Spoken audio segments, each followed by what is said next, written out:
Good afternoon students. आज हम लोग जो है क्लास 7 की हिस्ट्री का चैप्टर नंबर 2 पढ़ने जा रहे हैं, जिस टॉपिक का नाम है emergence of new regional kingdom first. इससे मैं आपको एक बार बता देता हूँ, आज हम लोग जो है हिस्ट्री का चैप्टर नंबर 2 और टॉपिक का नाम है emergence of new regional kingdom part 1, यानी कि हमारे यहाँ कौन कौन से नए क्षेत्रीय साम्राज्यों का विस्तार हुआ, इसका जो है प्रथम भाग हम लोग पढ़ने जा रहे हैं। और इसमें जो है हम लोग इन टॉपिक्स पर इस चैप्टर में हम लोग जो है इन डिफरेंट टॉपिक्स पर चर्चा करेंगे। पहला टॉपिक है describe the regional kingdom of medieval India, यानी कि मध्यकालीन भारत में कौन कौन से क्षेत्रीय साम्राज्य थे, इन क्षेत्रीय साम्राज्यों पर हम लोग बात करेंगे। दूसरा टॉपिक है learn about the invader from north west Asia, कौन कौन से उत्तरी पश्चिमी एशिया से आक्रमणकारी आए, उन पर हम लोग जो है चर्चा करेंगे। कहने का मतलब ये है कि जितने भी इन्वेडर थे, जितने भी आक्रमणकारी थे जो नॉर्थ वेस्ट एशिया से आए थे, यानी उत्तरी पश्चिमी एशिया से इंडिया के अंदर में आए थे, उन इन्वेडर्स पर हम लोग बात करेंगे। तीसरी चीज compare the society trade and culture of different regional kingdom, कहने का ये मतलब है कि वहां का समाज कैसा था, वहां पर किन किन वस्तुओं का व्यापार होता था, वहां की सभ्यता और संस्कृति कैसी थी, इन रीजनल किंगडम्स की, इस पर हम लोग महत्वपूर्ण चर्चा करेंगे। और लास्ट में हम लोग चर्चा करेंगे the strategic importance of Kannauj, Kannauj का क्या इंपॉर्टेंस था, जो कन्नौज था उस कन्नौज का यहाँ पर क्या इंपॉर्टेंस था, इस इंपॉर्टेंस पर हम लोग चर्चा करेंगे। फिर से मैं आपको बताना चाहूंगा, हम लोग जो है emergence of new regional kingdom part 1 पढ़ने जा रहे हैं, जो कि क्लास 7 की हिस्ट्री का चैप्टर नंबर 2 है। Emergence of new regional kingdom का मतलब होता है नए क्षेत्रीय साम्राज्यों का उदय, और वो भाग 1 पढ़ने जा रहे हैं, जिसमें इन बिंदुओं पर हम लोग चर्चा करेंगे। तो लेट्स स्टार्ट द चैप्टर। पहले चैप्टर शुरू करते हैं, और जैसे ही हम लोग चैप्टर शुरू करेंगे हमको 2 बिल्डिंगें दिखाई पड़ेगी। जो आप बुक खोलेंगे उस बुक में आपको 2 बिल्डिंग दिखाई पड़ेगी, आपको आइडेंटिफाई करना है कि वो कौन कौन सी बिल्डिंगें हैं, पहली बिल्डिंग और दूसरी बिल्डिंग। एक बिल्डिंग आप देखेंगे तो आपको जो है ताजमहल दिखाई पड़ेगा, और दूसरी बिल्डिंग आप देखेंगे तो वो दिल्ली का आप देखेंगे तो आपको जो है कुतुब मीनार दिखाई पड़ेगा। तो इस प्रकार से आपको 2 चित्र जो है यहाँ पर देखने हैं, 2 चित्र जो है आइडेंटिफाई करेंगे, और उसके नीचे क्वेश्चन लिखा है identify and the name this building, इन बिल्डिंगों को पहचानिए और उनका नाम बताइए। तो पहले बताया मैंने, एक बिल्डिंग ताजमहल जो कि आप देखेंगे तो आगरा में है, और दूसरी जो है एक आपको बिल्डिंग मिलेगी जिसको आपने कहा कि ये जो है ये कुतुब मीनार है जो कि दिल्ली में है। तो इस प्रकार से आपको दिखाई पड़ेगी 2 building. Where are they located, यानी कि वो कहाँ स्थित है, तो आपको बताना होगा कि एक जो है वो आगरा में स्थित है और दूसरी जो है वो दिल्ली में है। तो चलिए हम लोग चैप्टर शुरू करते हैं, और चैप्टर शुरू करने के बाद हम आपको जो है पहली टॉपिक बताएंगे regional kingdom of the medieval era, कौन कौन से क्षेत्रीय जो है साम्राज्य मध्यकालीन भारत के अंदर में पाए जाते थे, यानी कि मध्यकालीन भारत में कौन कौन से साम्राज्य मिलते थे। तो आप देखेंगे तो 700 CE 2 चीजें आपको दिखाई पड़ेंगी, एक होगा BCE और दूसरा होगा CE। जैसा कि मैंने क्लास 6 में आप लोगों को क्लियर कर दिया था कि BCE और CE क्या होता है। इसको कहते हैं बिफोर कॉमन एरा और इसको कहते हैं कॉमन एरा। तो यहाँ पर देखेंगे तो 700 CE में जो हर्षवर्धन का साम्राज्य था, उस हर्षवर्धन का साम्राज्य अपने अंत तक पहुंच चुका था, या यूं कहें तो हर्षवर्धन का साम्राज्य जो है अपने अंत तक आ चुका था। और जब वो इस फ्रैगमेंटेड का मतलब, यहाँ पर एक चीज आपको दिखाई पड़ेगी, फ्रैगमेंटेड का मतलब होता है बंटवारा हो जाना। तो हर्षवर्धन के साम्राज्य का बंटवारा हो चुका था और वो कई छोटे छोटे क्षेत्रीय साम्राज्यों में टूट चुका था। और अगर आप देखेंगे तो 700 से लेकर 1200 CE तक नए जो है आप देखेंगे तो वहां पर नए परिवर्तन हुए, और नए परिवर्तनों में आप देखेंगे तो परिवर्तन में कुछ पॉलिटिकल परिवर्तन हुए, कुछ सोशल परिवर्तन हुए, कुछ कल्चरल और रिलीजियस परिवर्तन हुए और इसमें नए नए साम्राज्यों का उदय हुआ। अब नए नए साम्राज्यों में अगर ईस्ट में बात करेंगे पूर्व की तरफ तो पालों का उदय हुआ, अगर आप नॉर्थ की तरफ देखेंगे तो राजपूतों का उदय हुआ और दक्कन की तरफ देखेंगे तो नॉर्थ या और दक्कन में देखेंगे तो राजपूतों का, इसके अलावा राष्ट्रकूट और भी बहुत सारे छोटे छोटे साम्राज्यों का उदय हुआ। दक्षिण की तरफ बढ़ेंगे तो आपको चोलों का उदय दिखाई पड़ेगा। यानी इस प्रकार से जब हर्षवर्धन का साम्राज्य अपने अंत तक पहुंचता है तो वो कई छोटे छोटे साम्राज्यों में बढ़ जाता है और इन छोटे छोटे साम्राज्यों का आपस में फिर अगर आप देखेंगे तो कंटिन्यूअस वार, लोग जो है लगातार लड़ाइयां एक दूसरे से लड़ते हैं, जिससे अगर आप देखेंगे तो इनका ओरिजिन, इनका एडमिनिस्ट्रेटिव स्ट्रक्चर और इनका कल्चर जो है आगे डिस्कस हम जो है इस टॉपिक में करेंगे। तो चलिए हम लोग जो टॉपिक पर बात करने वाले हैं वो है किंगडम ऑफ नॉर्थ। हम लोग जो टॉपिक पर बात करेंगे वो टॉपिक है किंगडम ऑफ नॉर्थ, यानी कि नॉर्थ में, उत्तर में कौन कौन से साम्राज्य थे या उत्तर की तरफ कौन कौन से साम्राज्यों का उदय हुआ। तो चलिए पहले साम्राज्य की बात करते हैं। पहले हम बात करते हैं जिनका उदय हुआ वो थे राजपूत। अगर आप देखेंगे 9th से 12th सेंचुरी तक, यानी कि 9वीं शताब्दी से 12वीं शताब्दी के बीच में देखेंगे तो उत्तर भारत में राजपूतों का बहुत तेजी के साथ उदय हुआ। अब आपके दिमाग में एक शब्द आ रहा होगा कि ये राजपूत क्या है, ये राजपूत किसे कहते हैं। तो आप अगर पढ़ेंगे तो संस्कृत भाषा का ये शब्द है और इसमें आप देखेंगे तो राजपूत का मतलब होता है राजा का पुत्र, यानी कि कह सकते हैं the ruler of a king, the son of a ruler or king, यानी कि किसी भी राजा का पुत्र जो है वो राजपूत कहलाया। और ये अगर आप देखेंगे तो इसमें दिखाया गया है कि राजपूत जो है वो आर्य के या उनकी उत्पत्ति आर्यों से हुई थी। कुछ इतिहासकार जो है इनको सेंट्रल एशिया का मानते हैं और कुछ कहते हैं कि शाकों का, हूणों का और कुषाण जो है उनके जो है पूर्वज हुआ करते थे। इसके अलावा बहुत सारे ऐसे विद्वान हैं जिनका ये मानना है कि ये क्षत्रिय वर्ण के थे, जो राजपूत थे वो क्षत्रिय वर्ण के थे। And there are 3 clan in which Rajput are believed to be divided, और ऐसा माना जाता है कि राजपूतों को 3 जो है क्लैंस में, 3 जो है वंशों में या 3 कबीलों में लगभग बांट दिया गया था। कुछ लोगों का, कुछ विद्वानों का मानना है कि इनको 3 भागों में उन विद्वानों ने बांट दिया। पहले थे सूर्यवंशी, दूसरे थे चंद्रवंशी और तीसरा था अग्निकुला।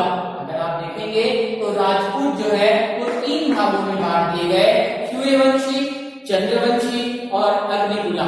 सूर्यवंशी का मतलब होता है सूर्य के परिवार से संबंध रखने वाले, चंद्रवंशी का मतलब होता है चांद के परिवार से संबंध या चंद्रमा के परिवार से संबंध रखने वाले, और अग्निकुला का मतलब होता है जिनका संबंध अग्नि के परिवार से हो।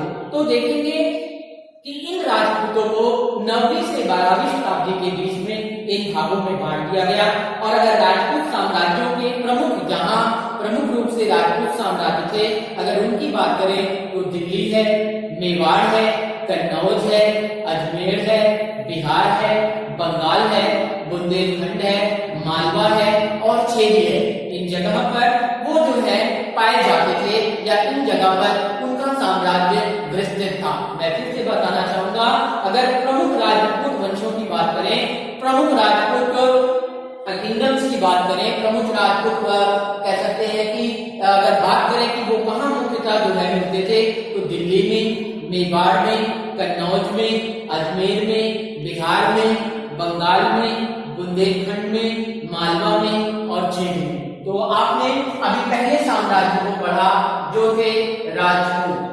अगर आप देखेंगे किंगडम ऑफ नॉर्थ में तो पहला साम्राज्य आपको मिलेगा राजपूत। अब दूसरे साम्राज्य की तरफ चलते हैं तो दूसरा साम्राज्य था तोमर ऑफ दिल्ली, या जो कहें कि दिल्ली के तोमर वंश के लोग। तो अगर अकॉर्डिंग हम तोमर राजपूत की बात करें तो ऐसा माना जाता है कि दे वर डिसेंडेंट्स ऑफ पांडवा, ये जो है पांडवों के जो है वंशज थे। The reign of Tomar lasted until 1182 CE। अगर आप देखें तो 1182 CE में उनका अस्तित्व दिखाई पड़ता है। और आप देखेंगे तो पृथ्वीराज चौहान के समय जो है वो मिले। अगर आप और देखेंगे तो आनंदपाल तोमर सेकंड इसके समय में वो दिखाई पड़े। और उनकी टेरिटरीज की अगर बात करें तो चौहानों की जो है वो सीमाओं पर उन्होंने जो है कह सकते हैं आक्रमण करके उनको अपने कब्जों में ले लिया। तो इस प्रकार से पहला वंश था राजपूत वंश, दूसरा था तोमर जो कि दिल्ली में थे, जिनका अस्तित्व 1182 CE या 1182 ईस्वी में उनका अस्तित्व दिखाई पड़ा। दूसरे थे चौहान ऑफ राजस्थान। अगर तीसरे जो है किंगडम की बात करें तो राजस्थान के चौहान वंश। और अगर आप देखेंगे चौहान या चाहमान वंश की अगर आप बात करें तो पृथ्वीराज चौहान इस वंश का सबसे शक्तिशाली शासक था। और जो चौहान वंश था वो अगर आप देखेंगे तो आपके दक्षिण पश्चिम की तरफ राजपूताना या गोंडवार की तरफ जो है आपको उनका अस्तित्व देखेंगे। और इस अगर पूर्व की बात करें तो हडोटी जगह पर और देखेंगे आगे तो ये कहीं कहीं दिल्ली में भी, अजमेर में भी और रणथंभौर में भी इनका शासन पाया जाता था। इसी प्रकार से अगर चौथी की बात करें तो गुजरात के सोलंकी वंश के लोग थे। अगर आप देखेंगे गुजरात के सोलंकी वंश में या सोलंकी साम्राज्य का सबसे शक्तिशाली शासक देखेंगे तो उसका नाम था सिद्धी राजा। गुजरात में जो सोलंकी वंश थे उनका सबसे शक्तिशाली शासक था जिसका नाम था सिद्धी राजा। और अगर आप सोलंकी को देखेंगे तो वो कला और जो है स्थापत्य कला के बहुत बड़े प्रेमी थे। यहाँ कला का मतलब होता है चित्रकला, हस्तकला। और अगर आप स्थापत्य की बात करें तो भवन निर्माण कला में वो बहुत जो है अपने आप को आगे रखते थे। और उन लोगों ने अगर आप देखें उनके कंस्ट्रक्शन की बात करें तो माउंट आबू दिलवाड़ा का जैन मंदिर जो है माउंट आबू में है वो इन लोगों ने बनवाया। और सूर्य मंदिर आप देखेंगे तो मोढेरा में जो सूर्य मंदिर है वो भी इन्हीं लोगों के द्वारा, सोलंकियों के द्वारा बनवाया गया है। और वो जो है बहुत अच्छा उदाहरण है। अगर आप देखें आगे तो पारमार है जो कि मालवा के हैं। मालवा के पारमारों की बात करें तो वो 9वीं शताब्दी में मध्य भारत में पाए जाते थे। और उनका जो राजधानी थी उसका नाम था धार। और आपको बता दें कि 1305 तक उन लोगों ने वहां शासन किया जब तक अलाउद्दीन खिलजी ने यहाँ पर आक्रमण करके इसको अपने कब्जों में नहीं ले लिया। और इस वंश के सबसे शक्तिशाली शासक की बात करें तो इसका नाम था पारमार। और पारमार ने बहुत सारे अन्य भवनों का निर्माण करवाया जिसमें सबसे प्रसिद्ध मंदिर की अगर बात करें जो उदयपुर में है उसका नाम है नीलकंठेश्वर। यानी कि उसने नीलकंठेश्वर नामक जो है मंदिर बनाया। और साथ ही साथ दिलवाड़ा का जो जैन मंदिर है वो अपने आप में स्थापत्य कला का एक बहुत बड़ा उदाहरण है।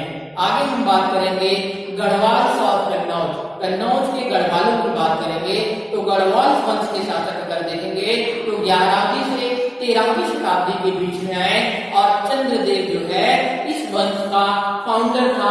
इस वंश का कह सकते हैं कि उसने इस वंश की स्थापना की थी। और जो गढ़वाल थे उन्होंने अपनी शक्ति वाराणसी, अयोध्या, कन्नौज और इंद्रावती कर उसने जो है अपनी शक्ति का विस्तार कर लिया था। आगे है चंदेल ऑफ बुंदेलखंड यानी कि बुंदेलखंड के चंदेल लोग। अगर चंदेल वंश की बात करें तो ये 9 से 13वीं शताब्दी के बीच में इनका शासन रहा। और नानू जो था वो चंदेल वंश का संस्थापक था। साथ ही साथ 9वीं शताब्दी में वो इनके कबीलों का एक जो है मुखिया भी होता था। और अगर इनकी राजधानी की बात करें तो खजुराहो जो है इनकी राजधानी हुआ करती थी। और जो चंदेल वंश था इस समय अगर प्रसिद्ध शासक की बात करें तो उनका नाम था महाराजा Rao विधरा who resisted the attack of Mahmood Ghazni. जिसने महमूद गजनी जो कि गजनी से जो महमूद था या महमूद गजनी जिसका नाम था उसके आक्रमण को उसने रोकने का काम किया। साथ ही साथ इस इसने बहुत सारे हिंदुओं का मंदिर और जैन मंदिर और साथ ही साथ कलिंगर के किले का भी निर्माण किया। आगे अगर हम बात करें इसी वंश में, इसी किंगडम की अगर बात करें तो एक किंगडम और आपको दिखाई पड़ेगा जिसका नाम है गुर्जर प्रतिहार वंश। और गुर्जर प्रतिहार अगर बात करें गुर्जर प्रतिहार वंश की तो इसको प्रतिहार संपर्क साम्राज्य का भी नाम दिया गया। ये जो है मुख्यतः उत्तरी भारत में जो है इनका शासन चलता था और मिहिर भोज जो है प्रतिहार वंश का एक जो है वो संस्थापक माना जाता था। साथ ही साथ यहाँ पर वत्स राजा नागभट्ट वंश, इसके अलावा नागभट्ट और भी अन्य शासकों ने शासन किया। और गुर्जर प्रतिहार वंश आगे चलकर जो है देखेंगे तो ये जो है वो हारे राष्ट्रकूटों से, यानी कि गुर्जर प्रतिहार वंश के बाद राष्ट्रकूटों का उदय हुआ। आगे लास्ट में देखेंगे तो हमको पाल वंश के बारे में पढ़ना है। और पाल वंश जो है वो बिहार से बंगाल तक 8 से 12वीं शताब्दी तक जो है कह सकते हैं कि 12वीं शताब्दी तक यहाँ पर जो है लोगों ने शासन किया। गोपाला अगर आप देखें तो 8वीं शताब्दी में यहाँ पर इनका शासक होता था। इसके अलावा रामपाल भी था जो कि बहुत ही इंपॉर्टेंट शासक था, बहुत ही महत्वपूर्ण शासक होता था। और इन वंश के लोगों ने बंगाल से लेकर आसाम और उड़ीसा तक जो है अपनी राजधानी अपने जो है साम्राज्य का विस्तार किया था। सेन वंश के लोगों ने पाल वंश के लोगों को 11वीं शताब्दी में हरा दिया।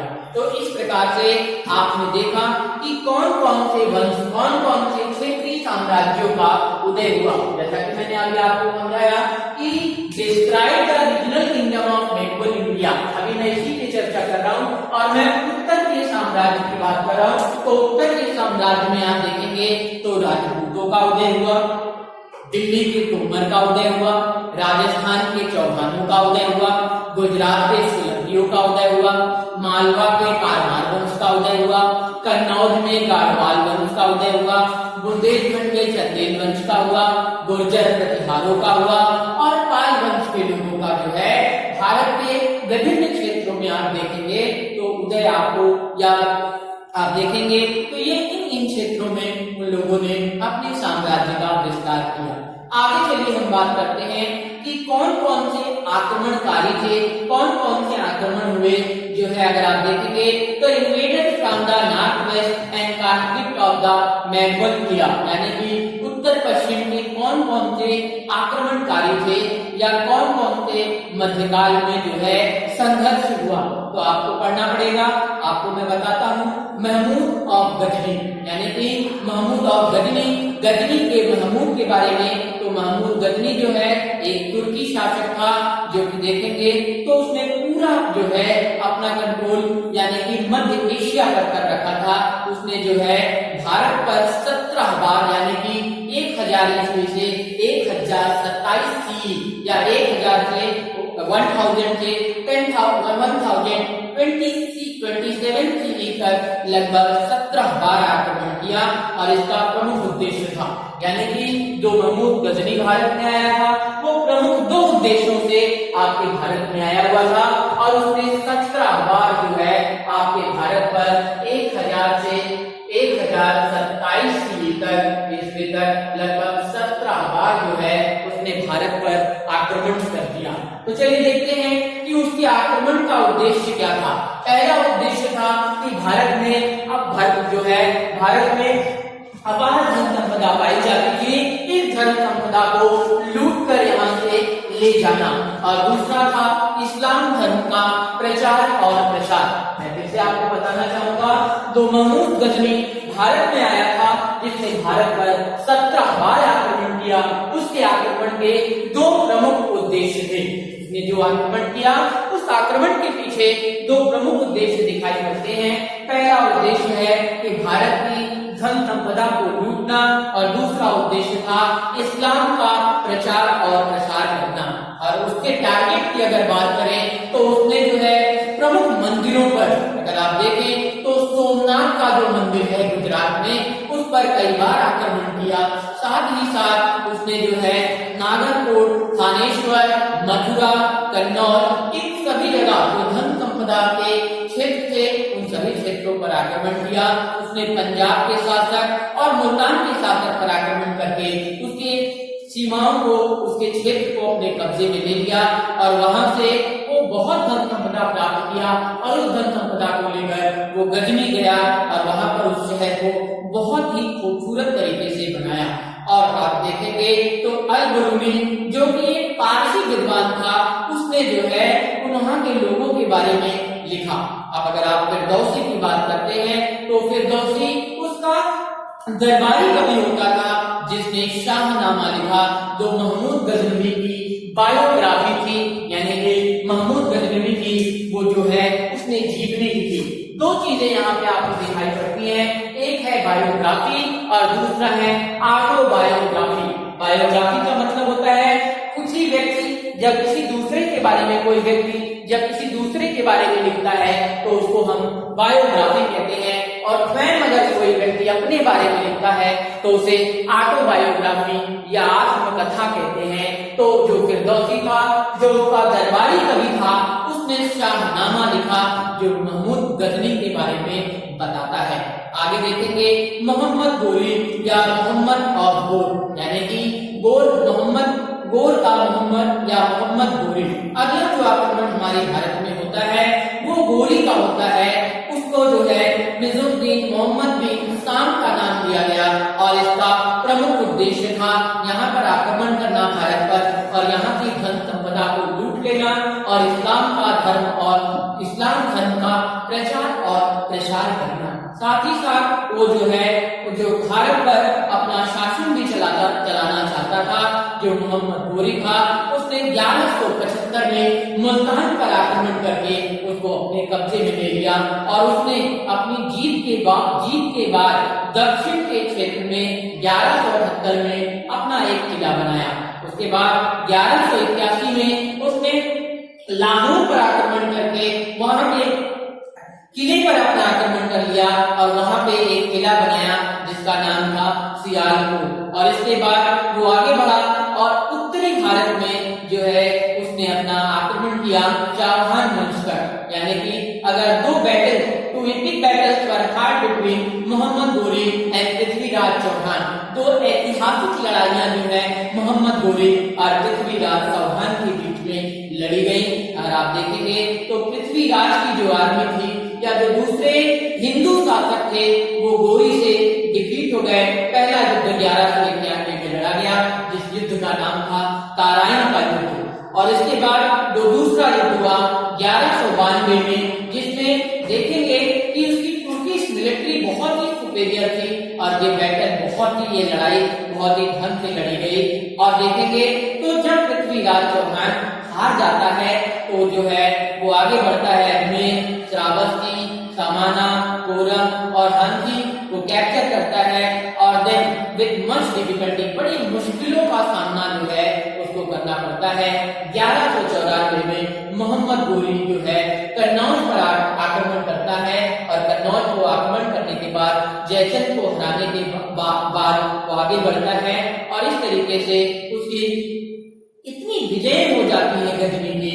और गजनी जो है अगर वो ही रिटर्न टू, उसके बाद वो गजनी लौट जाता है और left the control of Indian territories in hand of Qutbuddin Aibak, यानी जो मोहम्मद गजनी होता है वो अपने गुलाम कुतुबुद्दीन ऐबक को जीते हुए प्रदेशों का दामादार दे देता है। तो इस प्रकार से आपने देखा कि मोहम्मद जो है कौन कौन से आक्रमणकारी है।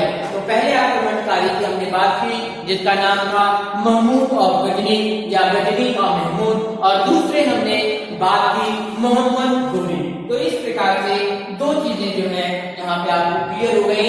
आपको मैंने बताया कि describe the regional kingdom of manual India and learn about the invader of north west Asia. दो चीजें हो गई हैं। अब आगे आपको मुझे बताना है किंगडम ऑफ दक्कन, यानी दक्कन में कौन कौन से साम्राज्य थे। तो दक्कन के साम्राज्यों की अगर मैं बात करूं तो यहाँ पर मैं आपको राष्ट्रकूटों के बारे में बताऊंगा। फिर जो दूसरा होगा वो यादवास ऑफ देवगिरी के यादव वंश। फिर आगे है कल्याणी, चालुक्यास और कल्याणी, चालुक्य वंश के लोग जो कि कल्याणी में थे। वारांगाल के कैकटिया, और देखेंगे द्वारा समुद्र में थे।